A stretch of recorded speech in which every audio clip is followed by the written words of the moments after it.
Mineralinis vanduo Vytautas. Jisai pilnas mineralų. Vienam butelį 12 centnerių mineralų. Visi jie mažina stresą, taigi būsi ramus kaip belgas. Tave žmonės painio su belgu. Galėsi gyventi Briuselį ir valgyti jo kopūstus. Būsi toks ramus, kad galėsi laukti eilėj 200 valandų. Greičiausiai prie kokių nors bilietų, nes tikrai ne poliklinikoj. Poliklinikoj tave išbrauks iš sąrašo už nelankymą, nes būsi sveikas kaip ridikas ar agurkėlis. Už ridiką sveikesnis 600%, už agurkėlį 450.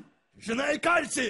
Nuo kalcio tavo dantis bus tokie stiprus, kad galėsi graužti deimantus. Deimantinius papuošalus kino teatre vietoj popkornų arba gintarus su inkliuzais, jei tau skaniau. Jei galvoji, kad negalėsi deimantų suvirškinti, tai labai klysti. O, Vytauto sudėty yra chlorido. Jisai gerina virškinimą. Galėsi suvirškinti ąžuolinę pliauską, šitą kaminą, užsienio valiutą, vilnonį megztinį ar tanko akumuliatorių. Galėsi pasidaryti sumuštinį iš kiaulės ir 2 iPadų. Galėsi susiplakti kokteilį, kokio visada norėjai. Primenu receptą. Stiklinė pieno, 1 bananas, 1 tigras, 1 Bentlis. Vytautas suteikia energijos, nepapildomas kūno dalis. Galėsi perplaukti Nemuną išilgai, net nesustojus pavalgyti, nes užkandžiausi žuvimi, kurią pasigausi plikom rankom.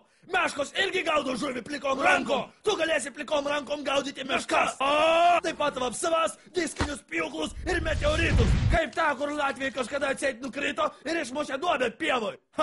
Tu tokią duobę galėsi išmušti su kumščiu.